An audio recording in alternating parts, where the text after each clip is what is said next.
1992, Mortal Kombat changed the world of video gaming forever. The use of digitized actors, compelling characters, and gruesome graphic effects all helped to create a phenomena that took arcades by storm.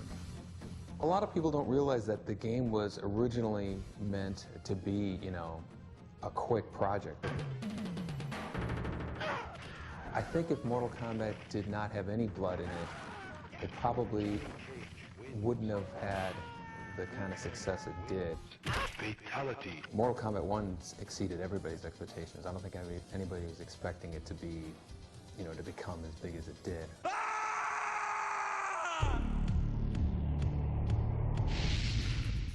In 1993, Mortal Kombat 2 was unleashed upon a sea of bloodthirsty fans. More characters, more moves, more blood. All the fans of the first game had high expectations for the second one. Johnny Cage, All eyes were on us, whereas before we kind of snuck up on everybody. But the fans would still not be satisfied.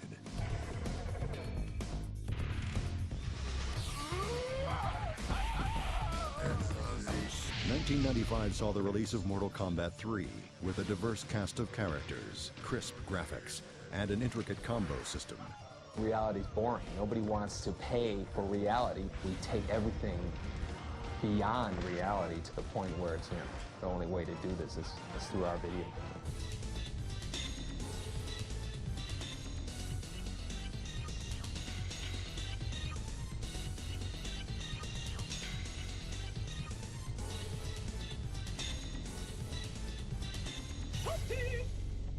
Mortal Kombat was unstoppable.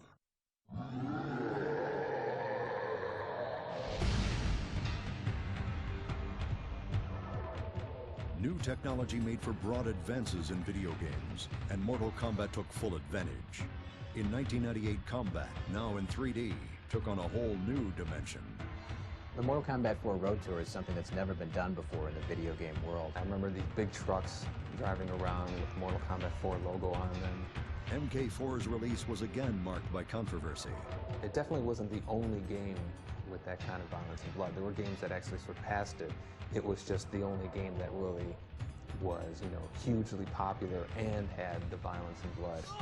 Get over here! MK4 would be the last version of Mortal Kombat to be released in arcades, and fans eagerly awaited the series' next chapter on home systems. Twisted 3D! The fact that it sold in the millions was really kind of like a bit of an attestment to it. I guess it's staying power, I suppose.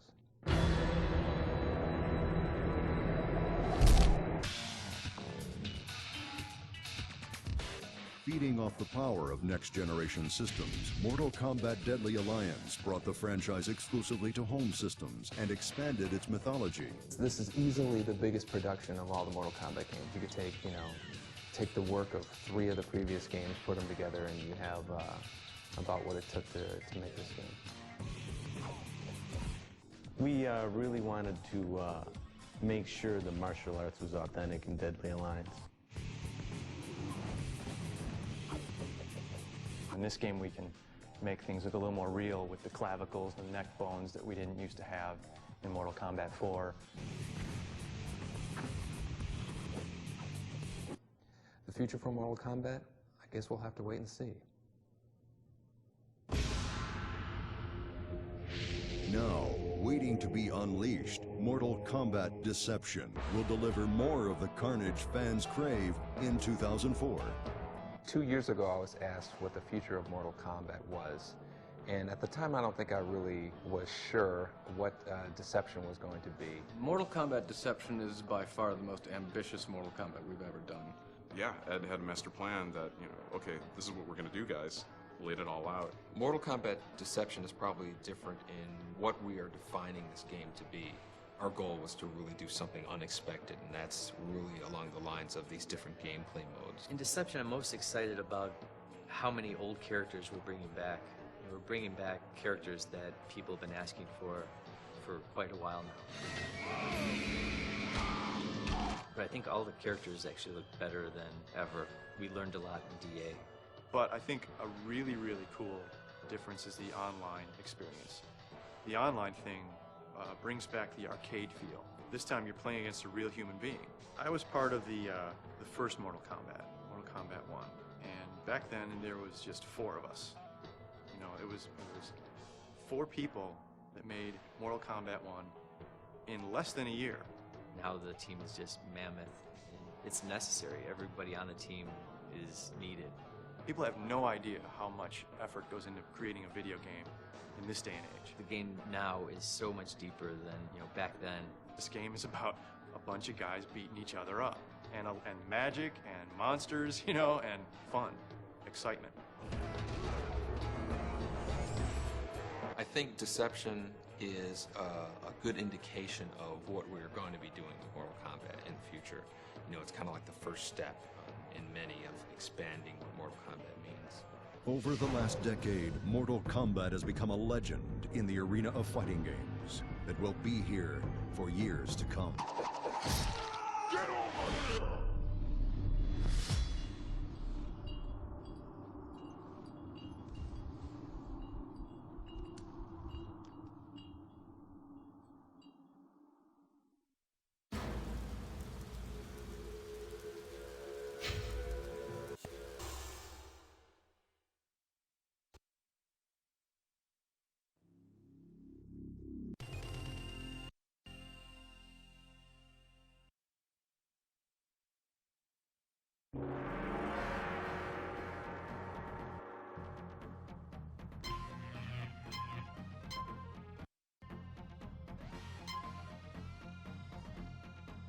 Sub-Zero.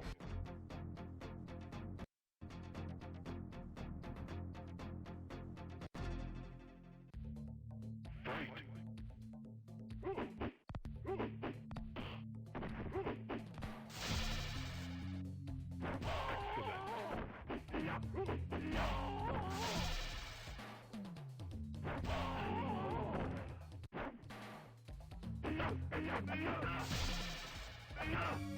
Sub-Zero wins flawless victory. Fight.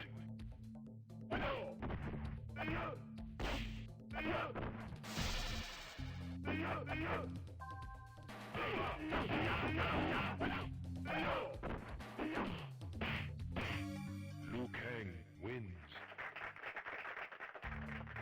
Fight.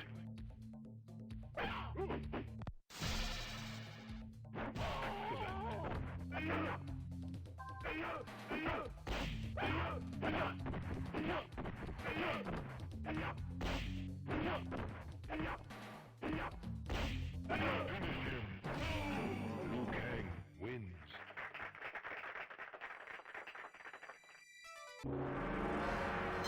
Raiden. Fight.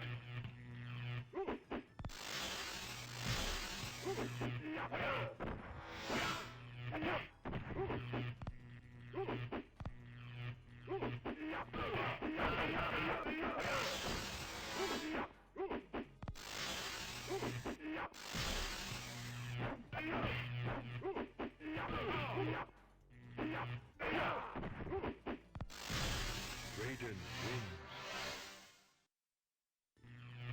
Fight.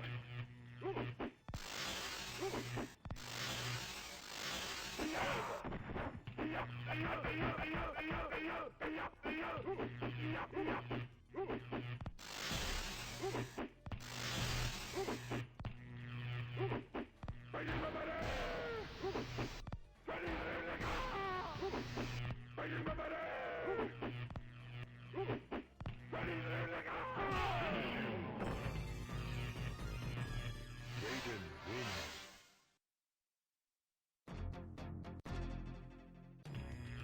Fight.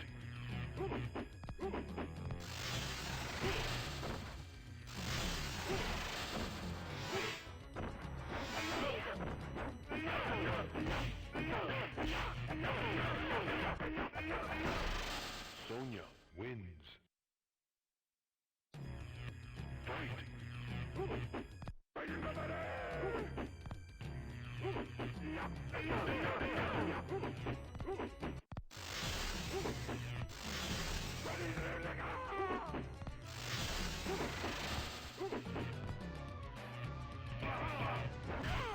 Raiden wins.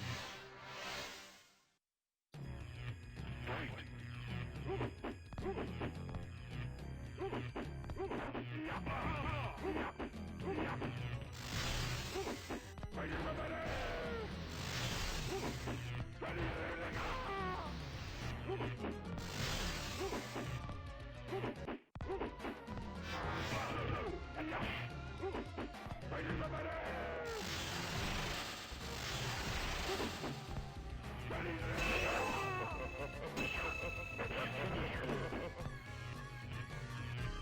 Raiden wins.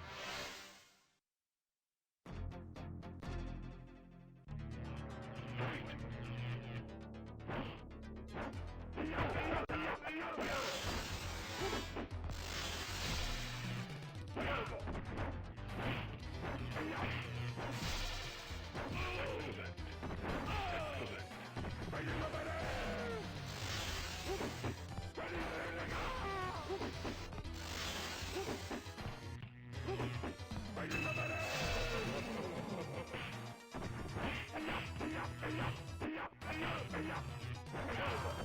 Sub-Zero wins. Fight!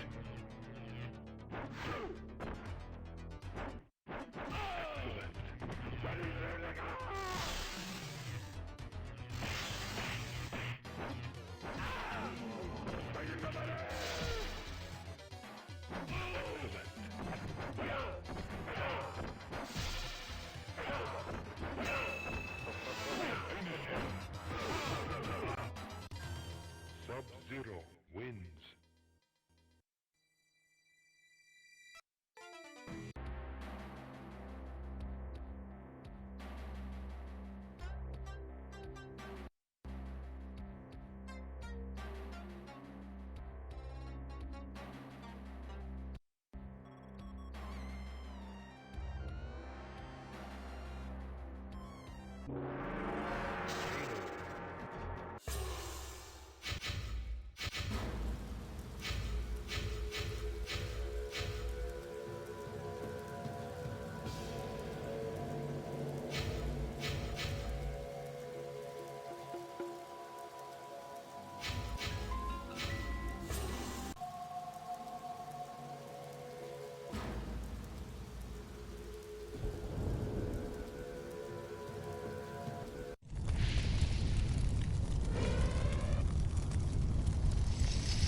Yeah, Scorpion's always been my favorite character, and he still is to this day.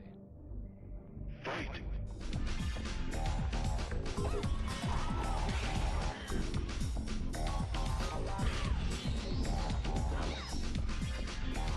Playing Scorpion's cool. I mean, you get to be kind of just a little bit crazy, a little bit nuts. You know, it's like you're a ninja. How cool is that? I played him in Sub-Zero mythologies. I did some motion capture for Scorpion, and I played him during some of our live events for Mortal Kombat. I am Scorpion. You killed me in cold blood. As a player, if I get a chance, I'll always pick Scorpion. His whole play style, it just kind of suits my style of gameplay.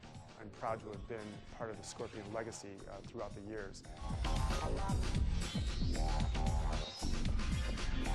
The spear move has always been one of my favorite moves in all the Mortal Kombat games, and I don't think we've ever been able to top it. Get over here!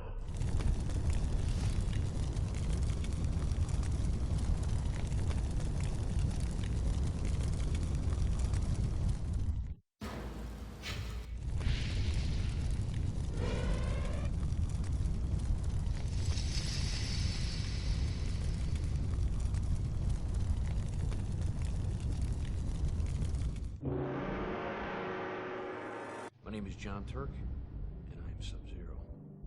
Fight!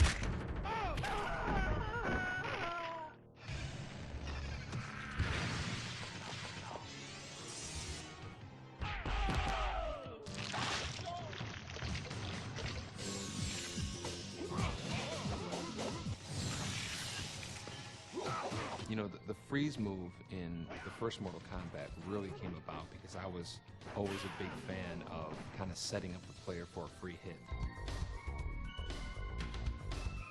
We walk over to the game and, you know, they're playing Mortal Kombat 3 and, you know, the kid's playing Sub-Zero and I'm standing right behind him and he doesn't even realize that the guy he's playing is right behind him. Let's get something straight. I am not a ninja. I am Lin Kuei. Scorpion was a ninja.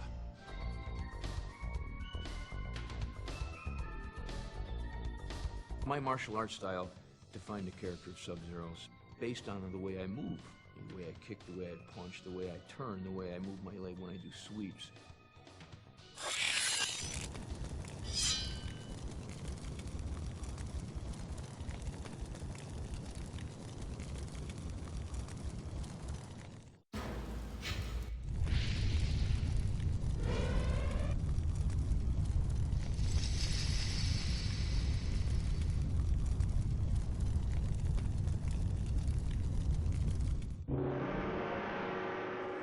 My name's Rich DeVizio, and I played Baraka in Mortal Kombat 2.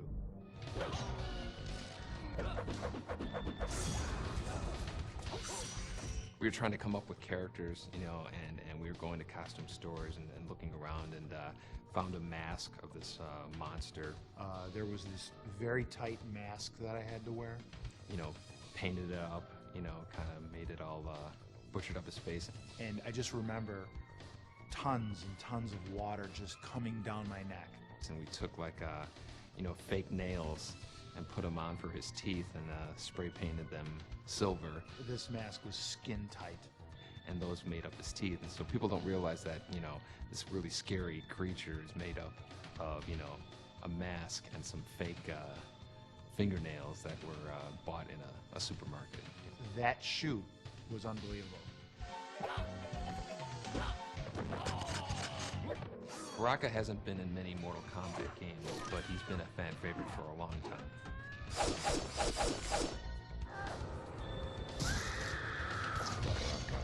Wins.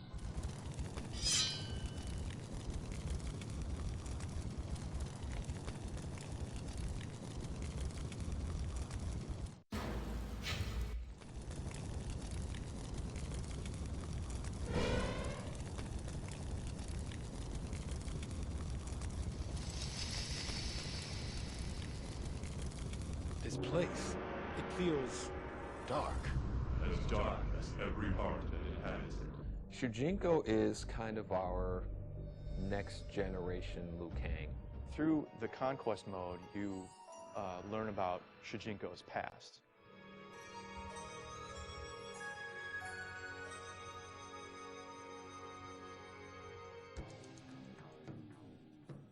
He lives in the MK universe, meets up with all the characters, and eventually trains to become a warrior. It's kind of fun walking around, you know, and you know, you meet with Sub-Zero or an ancestor of Sub-Zero. I am Princess Kitana. If you are the champion of the Elder Gods, perhaps you can aid us in our struggle. When you finish it, you see him at age, you know, 60 or something like that, and that's when he is basically unlocked in the arcade game.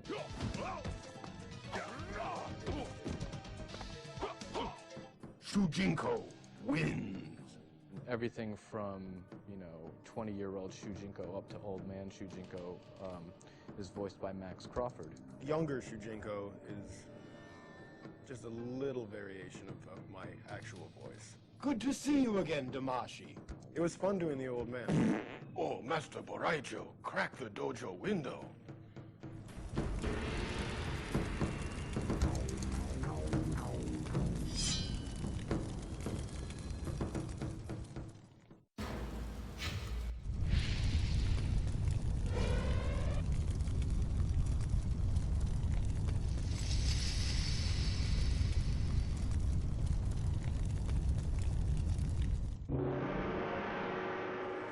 My first impression of seeing myself in the game, I was ecstatic because I knew it was me. I thought it was just awesome. God of Thunder and Lightning, that just kind of became what his thing was. I think that was really kind of what inspired a lot of his special moves, was the fact that he was a god.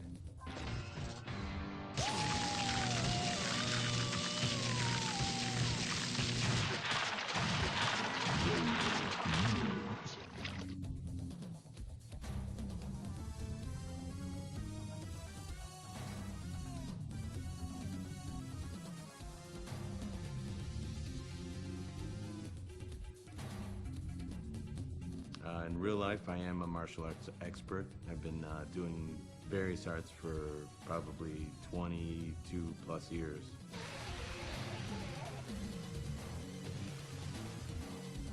You know, I'm wearing this hat. Got that on. Got that action working. Yeah, the hat is gone. It was destroyed with one of the falls that Carlos took, and I don't think we've seen it ever since. Do I have the hat? No, I wish I did. That's probably the one thing I wish I had. I feel really thankful to be part of the Mortal Kombat legacy, you know, and it's changed my life incredibly.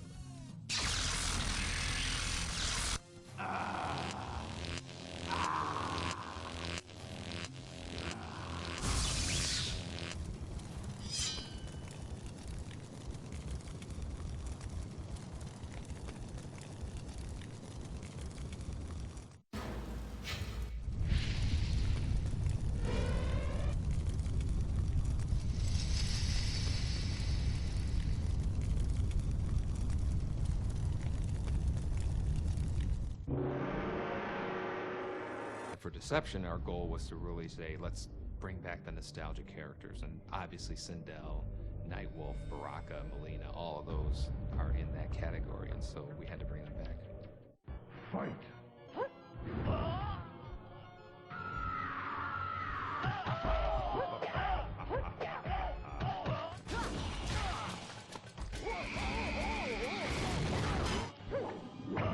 The wig that we had in Mortal Kombat 3 for Sindel didn't have that much hair. We did a lot of After Effects touch-ups.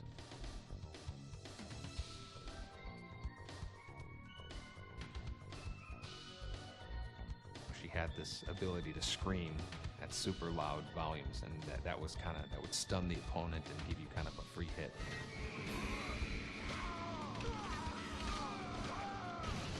Sindel wins.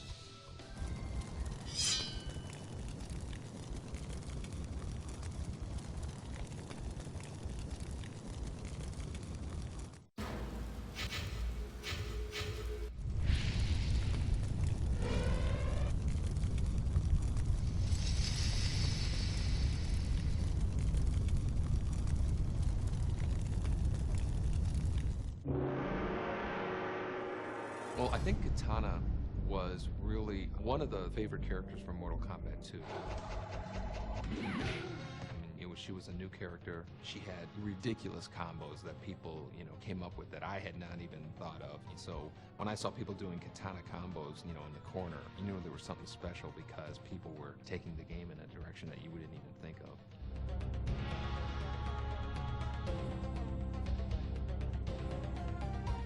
Well, Kitana was similar to Melina in that had a limited amount of memory than the Mortal Kombat 2 machine, and we wanted to get 12 characters out. So Kitana and Melina are really kind of the female version of Scorpion and Sub-Zero.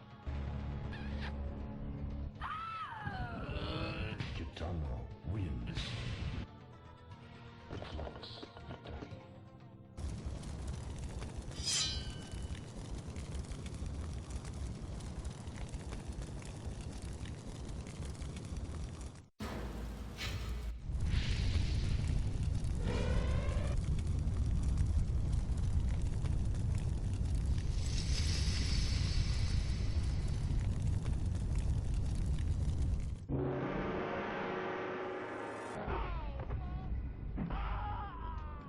There were actually 2 Goro models made, and one was used for the actual game and was it was posed and, changed so much that it kind of fell apart over time. And I have one of the original Goro models that's stashed away at home.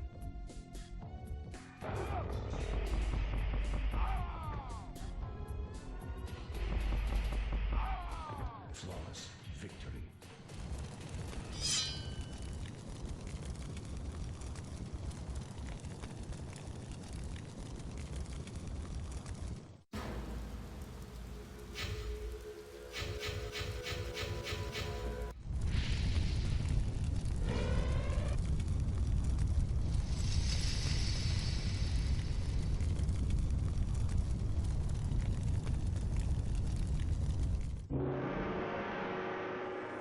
Sonya is a badass.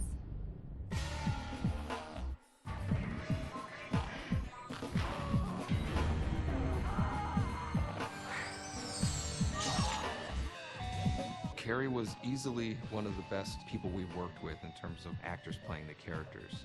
Yes, I still have the Sonya costume. Every once in a while, I'll bring it out. I'll absolutely see Sonya again in future Mortal Kombat games. I would love to play Sonya again.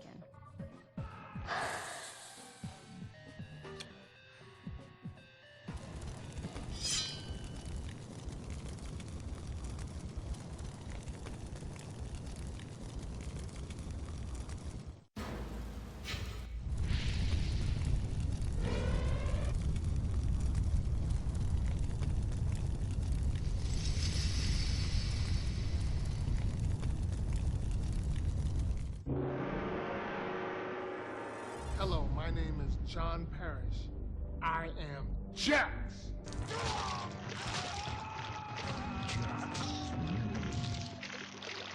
Fatality. Being the big guy, I was using raw strength and mental attitude. Be energetic, to be powerful, to actually portray myself as a hero, as I would look at it. John Parrish was great to work with. He was really one of the easiest guys to work with in terms of being able to do all the moves and all of the special attacks. I am the real Jax. We worked with him throughout Mortal Kombat 2 and Mortal Kombat 3, and he did a lot of promotional stuff with us. It was really great. When he first put the makeup on my arms, it took him 6 hours to do total.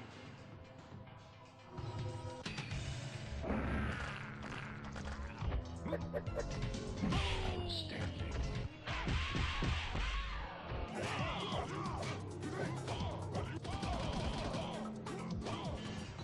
Actually, it feels great to be part of the Mortal Kombat legacy.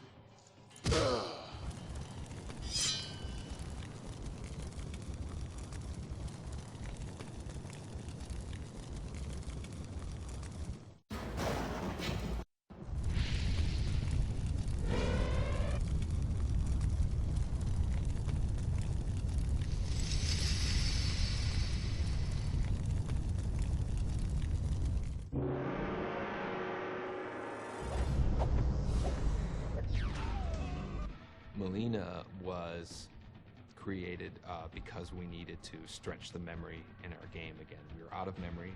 We had a cool female character in Katana, and we wanted to kind of double up on that and give her, you know, special moves, make an anti-Katana in a sense.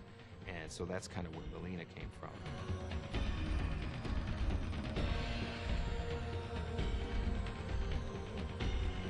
And so then with Melina, we had also introduced Baraka, so we wanted to make a tie with her because Baraka was a really bad character. So underneath the mask, Katana is really beautiful, and underneath Melina's mask is, you know, these really nasty teeth that were originally never on the costume, but we would just kind of draw them in on her fatalities.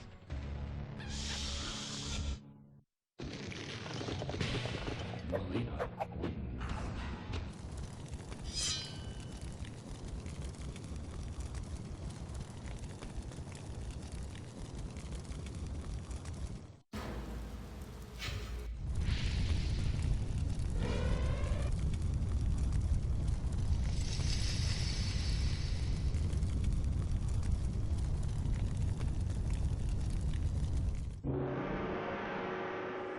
I think that Nightwolf is your quintessential Native American icon.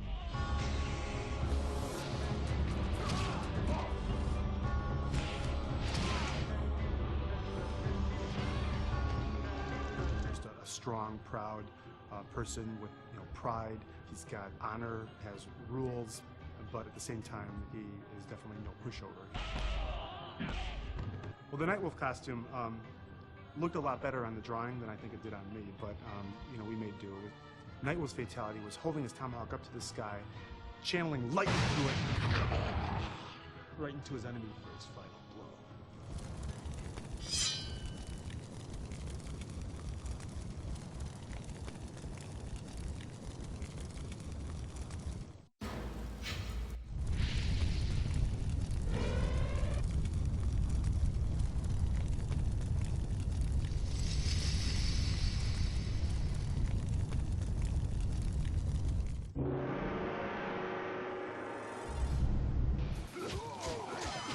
I believe Kenshi's name in Japanese means sword saint. His storyline from his past is that he used to travel Japan and challenge experienced swordsmen and warriors just to defeat them so he could become the best in Japan. Eventually, he lets his ego get the best of him, and so Shang Tsung gets him to open up this tomb of Kenshi's ancestors, which blinds Kenshi. Shang Tsung then absorbs these warrior souls and becomes stronger, and he leaves Kenshi for dead. Kenshi then realizes what has just happened, and now he's got a vendetta against Shang Tsung. His sword that he finds there in the tomb is actually his ancestor's sword. Fight! You would assume he's disabled because he doesn't have certain abilities, but then we compensated it by giving him other abilities, and that kind of makes him that much more interesting of a character. So he's one of the strongest characters in Deadly Alliance, and you wouldn't think so having a character being blind. Kenshi basically has the ability to propel his opponents in various directions. Lift them up over his head and slam them on the ground, propel them behind him, push them forward. So it's really like he's a very powerful distance player where you have the ability to attack your opponent even when you're at great distances.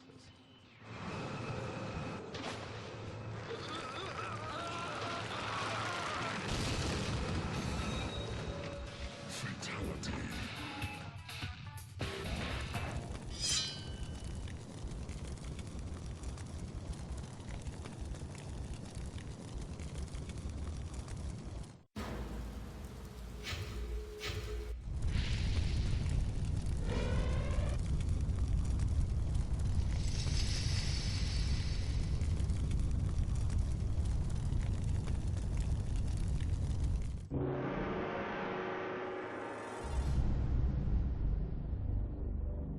Smoke originally came from our memory limitations that we've had in doing arcade games. And just as Scorpion and Sub-Zero were using the same images and getting more mileage out of them by changing the color, when we were out of memory for Mortal Kombat 2, I always liked putting in secret characters in the game at the last minute that nobody knows about.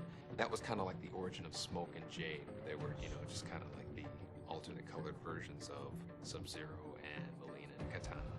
He had a lot of cool moves as a robot. He had this grappling hook that would come out of his chest, and just had a lot of cool moves, which made him a player favorite.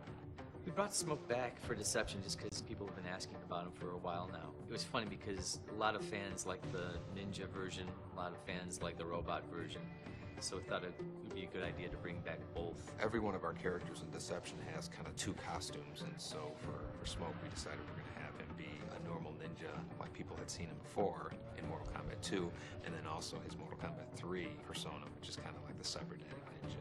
Players can pick which one they want to play as.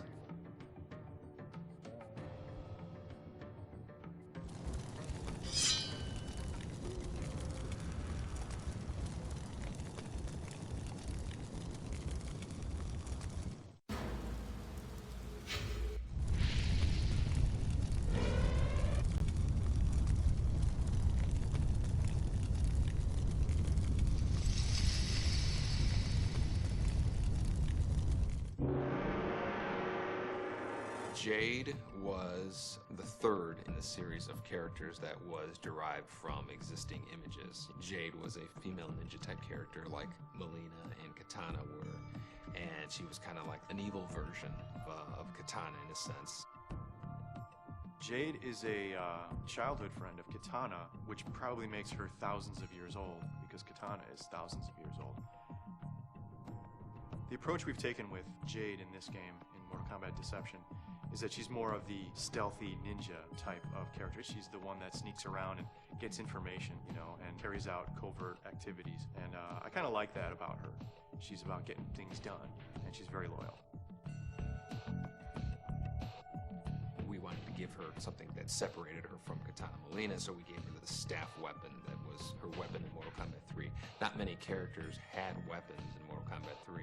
That was really what we wanted to do to separate her from Katana Mileena.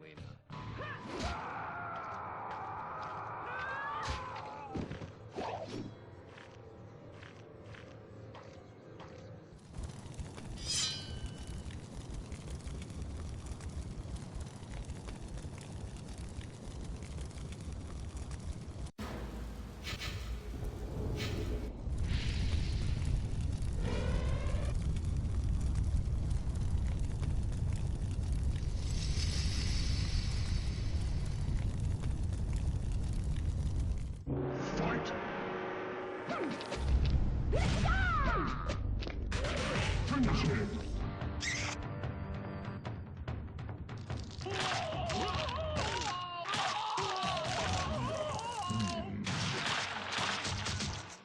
Fatality.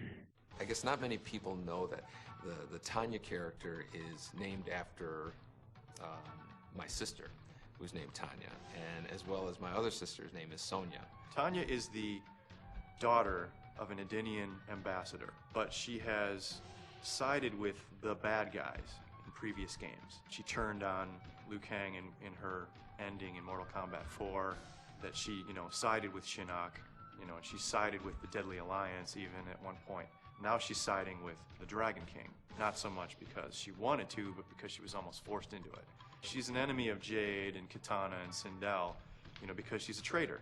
She's a traitor to Edenia, she's a traitor to the realms, and she's, not a good person.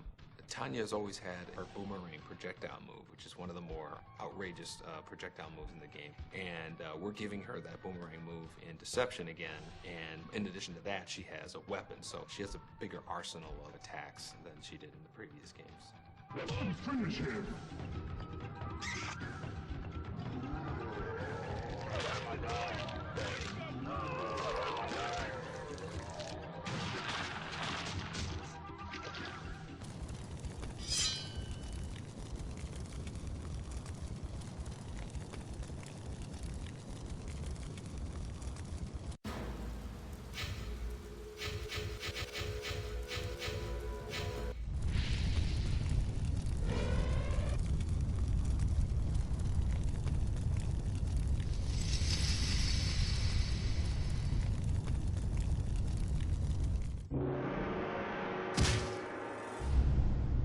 Kabal first made his appearance in MK3. He was originally designed as kind of this nomad, sand person kind of character. Again, we really wanted to create a character that seemed to have a handicap of sorts in terms of he had this breathing apparatus that kept him alive. He still had these incredible powers that none of the other characters had. He had a lot of cool moves. He had this dash, which he would run past a character, spinning him around, and then he could pull off some combos on him. And everybody kind of liked his tornado move where he would run by the opponent and then they would spin like a top and they kind of get a free hit on them. Kabal also had these hook sword weapons that one of the few characters in the 2D games that actually had a weapon in the game. So that kind of made him stand out. He was actually one of the characters that was considered almost too powerful in Mortal Kombat 3. And we had to kind of tone him down for Ultimate Mortal Kombat 3. For Deception, we finally had the chance to bring Kabal back the way we originally intended him to be. We gave him the long trench coat, gave him a backpack. That was part of the original design, but back in the old days of digitizing, we couldn't really handle that. A long coat would have gotten in the way of the character's moves. In the 2D games, we were really limited to the costumes that we could build because it was digitized graphics. And with the 3D games, we build the costumes on the computer so we can really do whatever we want. Kabal's always been one of my favorite characters, so I was totally happy to bring him back for Deception, give him the classic design that we intended.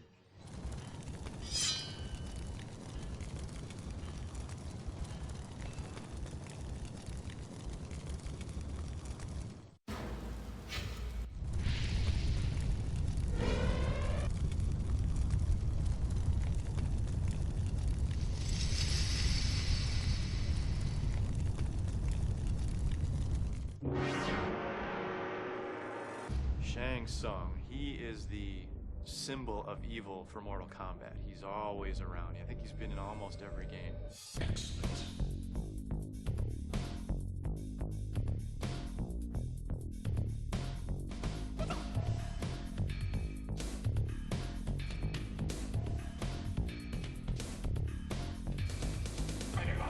His job in Mortal Kombat 1 was to win Earthrealm for Shao Kahn.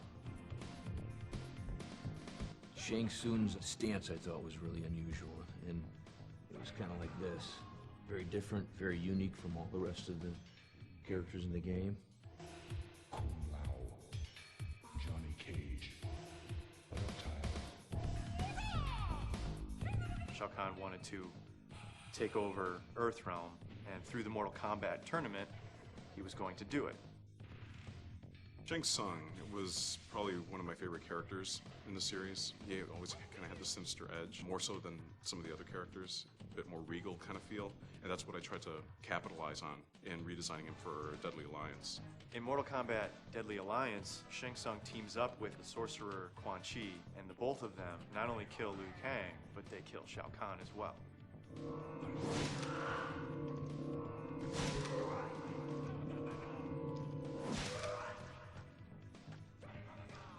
Shang Tsung wins. Fatality.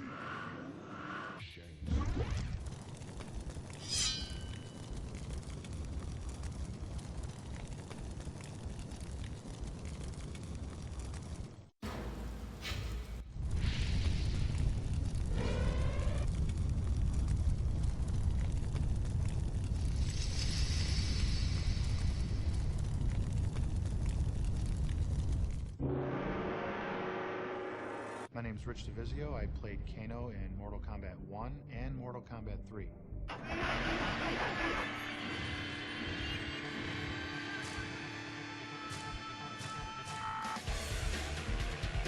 We wanted to make a guy who was kind of half cyborg, half human, and so we put this metal plate on his face. Again, we bought something at a costume store and put makeup on and attached it. And the guy who played Kano, this guy Rich DeVizio, he brought it to a new level. He gave him his character. He just really became Kano in a sense. It becomes a part of me. When I played Kano, I actually felt that it was kind of a showcase for myself to become larger than life with this character. I really believed that I can be this guy, and it worked out very well. It's not hard for me to embrace a character and become it. One of the favorite moves that I like that Kano did was his fatality, and it goes a little something like this.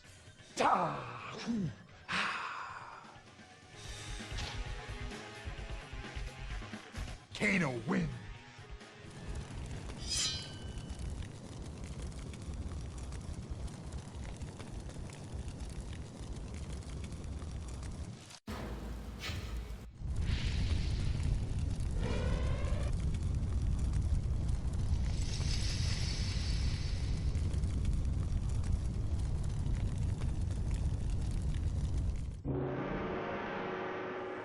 My name is Anthony Marquez, and I played Kung Lao.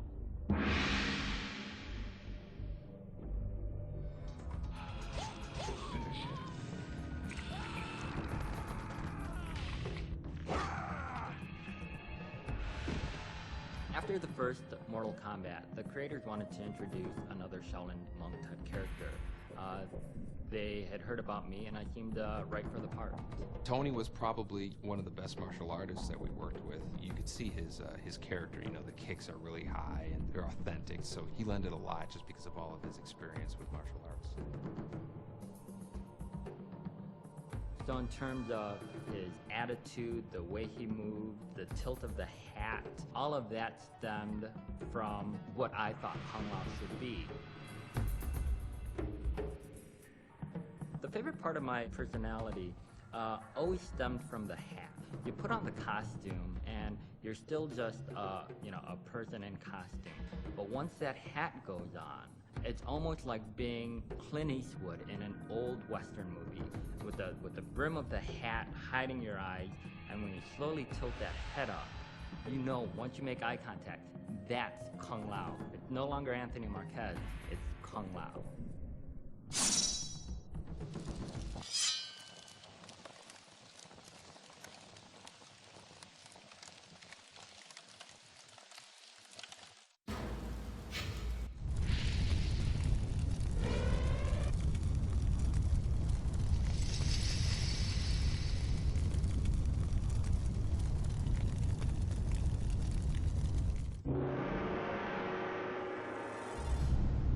Shao Kahn was the big bad guy in Mortal Kombat. Feel the power of Shao Kahn. Well, Shao Kahn is kind of like the top of the ladder in terms of big bad guys in the Mortal Kombat series. Prepare to die. He was really the boss's boss in a sense, and he was basically the guy that everybody was ultimately trying to stop in terms of his invasion of Earth in Mortal Kombat 3. And he also had this charge move that would attack you with, and a lot of players didn't realize that all you had to do was duck underneath the charge move and then you got a free uppercut. Once they discovered that, he became a lot more manageable of a character to fight against, but until they discovered that, he seemed almost undefeatable. Shao Kahn was killed in Mortal Kombat Deadly Alliance, but nobody really ever dies in Mortal Kombat.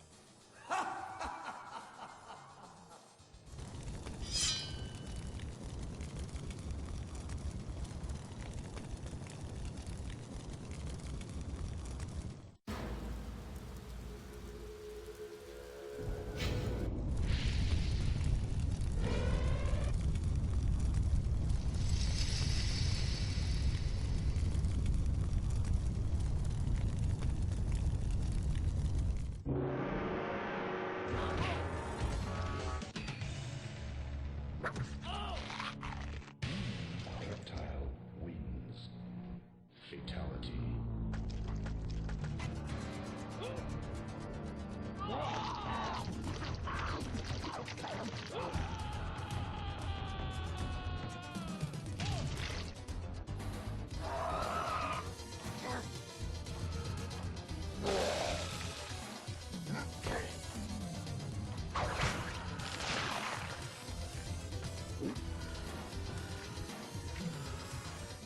Reptile actually was the character that I came up with driving back to work from lunch on a Saturday. We had seen how much we got away with in terms of Scorpion and Sub-Zero changing ninja palettes, and I really wanted a super secret hidden feature in Mortal Kombat 1, and came up with these really odd set of circumstances to make Reptile appear. It was rare enough that people would say that they had seen him and nobody would believe him, and so it worked out perfectly. I am Reptile.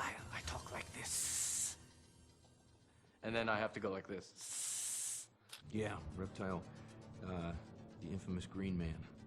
It was another one of those characters where they swapped some of the images from one character to another. I saw those moves that they told me to do that were for other characters, like for example the Force Ball, you know, when I put my hands out and then a big ball comes rolling out. That was for Reptile, but here I had no clue at that time. Reptile wins. Fatality.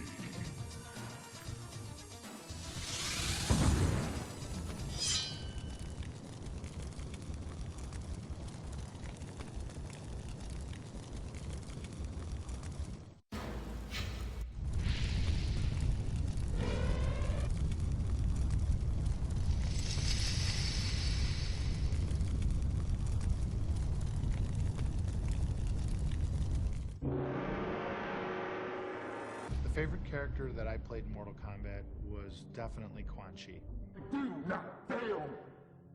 We have toyed with the ninja long enough. Quan Chi was a really interesting character because he was created for a game called Mortal Kombat Mythologies. You are responsible for this sorcerer! Which was an adventure game that was being produced at the same time as we were doing Mortal Kombat 4.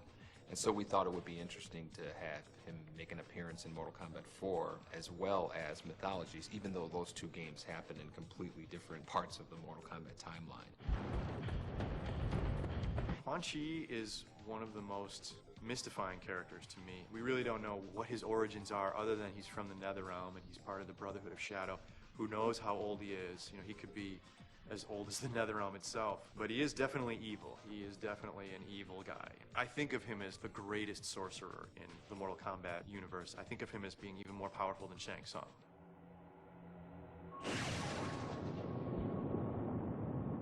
Rich Vizio was hilarious as Quan Chi. He really played the part well. To me, he is Kano, and he is also Quan Chi. He's both of those characters. You can't look at Quan Chi and not think Rich. And now, on to Hollywood. The makeup was unbelievable, and I was actually able to act a little bit in full motion videos, which was very exciting for me. I remember that the impetus behind the cabinet design on MK4 was the reintroduction of the series back then. They wanted it to stand out in the midst of the arcades. as such, they wanted to push the sides as something that you could not miss. So he did some shots in the studio, had Rich come in, put fire behind him, big old Quan Chi face, no one can miss it, and that's what ended up happening. The first time I saw myself on the side of the Mortal Kombat 4 arcade stand-up, I was just blown away. That chapter, Mortal Kombat 4, was the Quan Chi show in a sense. Do not fail.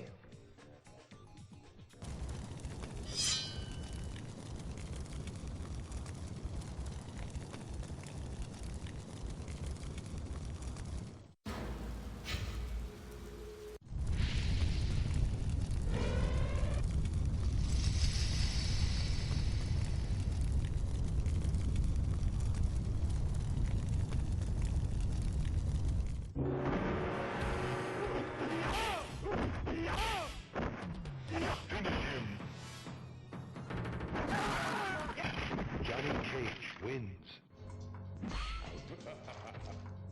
Finisher. Johnny Cage wins. Flawless victory. Johnny Cage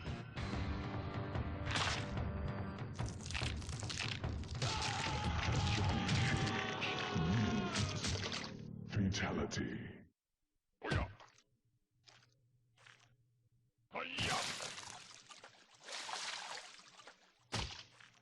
Johnny Cage wins. Fatality. Johnny Cage was kind of like our version of a Hollywood action star. He's the one character not to take too seriously. He's not a brooding hero. He's a, hey kind of hero. He's a Hollywood guy.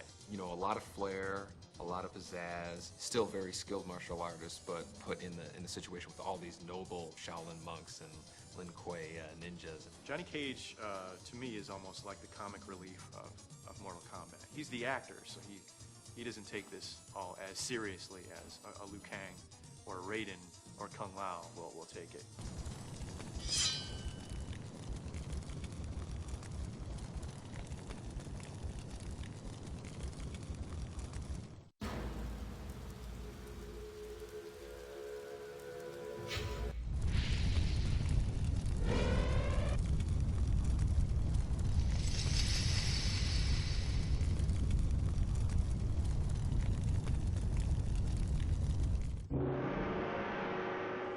Sector and Cyrax were unique in that they were mechanical and they were robotic.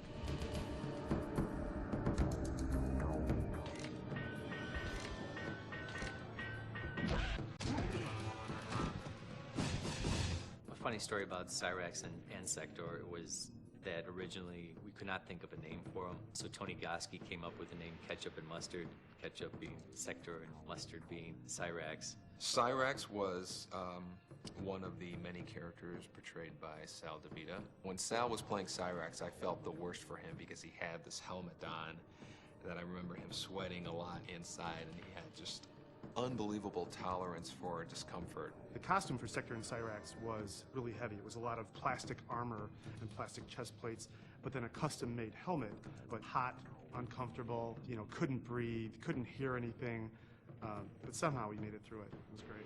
Cyrax always had a lot of cool moves, a lot of cool gadgets. His chest opens up and bombs come out, nets come out. In Deadly Alliance, he had one of my favorite fatalities with the big claw, slams the guy down.